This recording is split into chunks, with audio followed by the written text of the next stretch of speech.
And so with that, I'm going to hand it over to Christian Peverelli, who's going to talk about no-code and low-code apps and MVPs and some of the stuff we're going to go through during App Camp.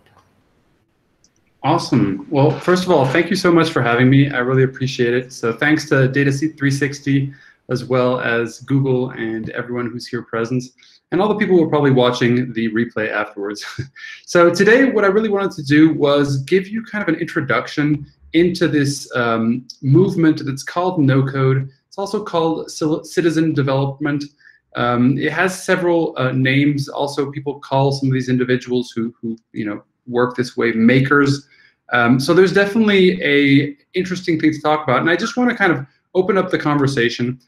Some of this ties directly to Google because Google has invested and actually acquired a company called AppSheet that is a no-code platform, and they've now started unlocking some of their capabilities. But the concept behind all of this is that it is for people who do not know how to program to build software. So it's opening up the door to a whole new generation of people, a whole new part of the world, because only less than 0.1% of the world knows how to program.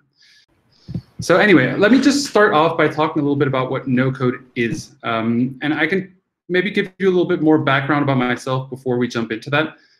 Essentially, I have been building startups for about 15 years now. I've both exited startups, failed startups, and also had startups where basically we were just growing out the revenue as a consultancy.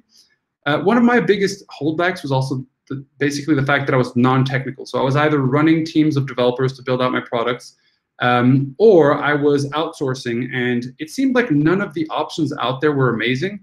But before kind of getting into that, I think one thing that I want to be very clear about with no-code is that this is an opportunity not only for people who are not technical, but also for people who are technical.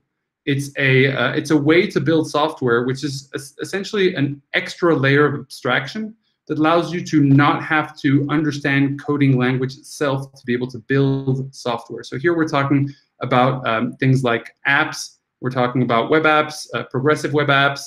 We're talking about websites, and essentially you can build. It's impressive what you can build.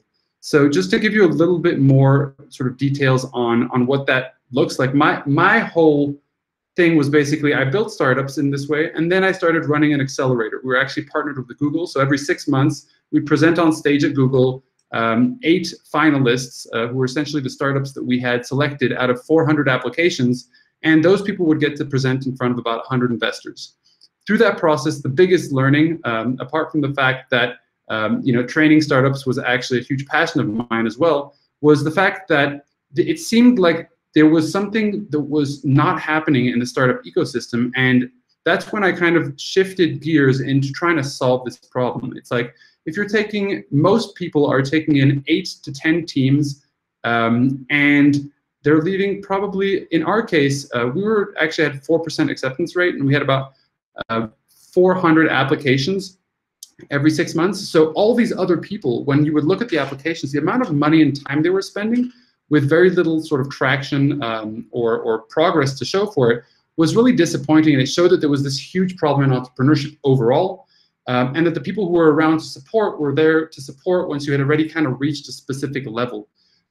So essentially that started off my path when I decided to step down from being the director of the program called Startup Boost that I was running in Los Angeles, and started WeAreNoCode, where essentially 7 years ago I met Eddie, who is my co-founder at WeAreNoCode, and he blew my mind in terms of the way that he was building out products and launching them in the market. It was like costing him between $100 and $1,000 on average, and it was taking him like weeks instead of like months. Sometimes I saw a lot of people do it within years, and that was like really just like it changed my vision of how things could be done, which kind of shaped my vision for what no-code is, for WeAreNoCode is. There's this thing called no-code. It's a movement, and it really kind of started with some of the early tools that you might know. I mean, there are traces of no-code and low-code that have been in the world for decades, essentially. But when we think of things that are truly no-code, we're thinking about like, things like Wix, Squarespace, where you can create certain experiences, but they're very limited.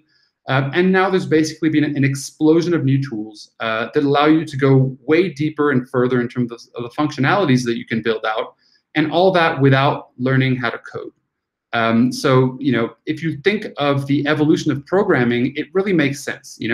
Back in the day, we used to have these punch cards, and we would just manually put punch cards into these computers that were like the size of your home. And and then over time, we're like, okay, well, we're doing that because those punch cards, they represented ones and zeros. That's what a computer digests, and it's the way that we essentially communicate and program computers. Over time, we realized that was, we didn't have enough closet space for all these punch cards, and we created coding languages. Those coding languages, we all know them, PHP, Python, C++, Perl, Java, et cetera, et cetera. There are so many out there, essentially saying, hey, we could create a language where we can communicate and tell the computer about these ones and zeros. So when we talk about no code, also called visual programming, essentially it's an interface above that, which is a visual interface that allows you to build software with kind of drag and drop functionalities.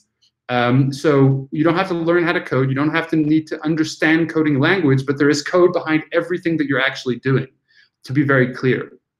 And so here, that gave birth to, at first, some of these more basic sort of platforms. And now we're talking about platforms like AppSheet, like Webflow, like Glide, like Bubble, Zapier, Airtable. I mean, and the possibilities have really exploded.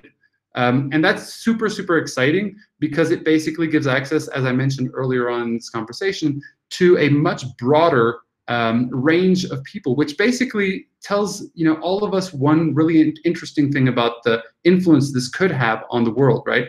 If every single experience that you've ever experienced online basically has been built by 1%, less than 1%, it's actually a third of 1%, so 0.3% of the world knows how to code. What happens when you allow people who are completely outside of the tech world to start building some of these experiences? And I think that's one of the things that for me fuels it the most.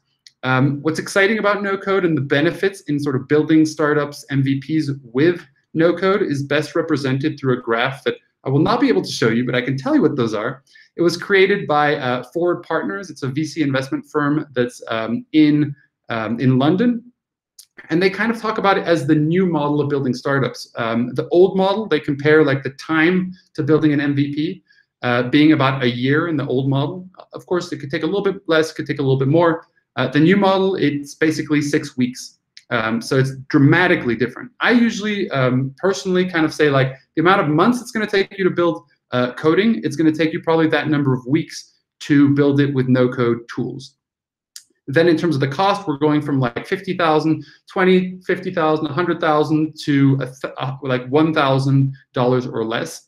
And essentially, we're going from teams where you need a front-end developer, a back-end developer, someone who understands the middleware, a designer, UI, UX, a product manager, to just one person having the capabilities of all those people.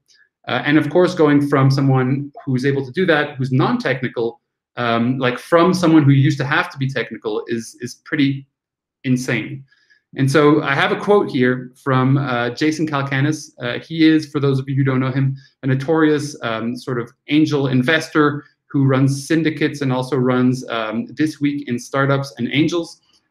He's based out of Silicon Valley. He basically thinks that startups being able to get to year 2 with $250,000 in revenue without ever having a developer is the greatest unlock that he can think of for the economy and entrepreneurship. I happen to really agree with this because what we're talking about is essentially giving the power of development into the hands of people who previously thought of themselves more as business people, or more as artists, or more as creators, or more as even skateboarders. What happens when you kind of break that code barrier and allow more people to build these experiences? And I'll tell you, I've seen it firsthand. It's super powerful.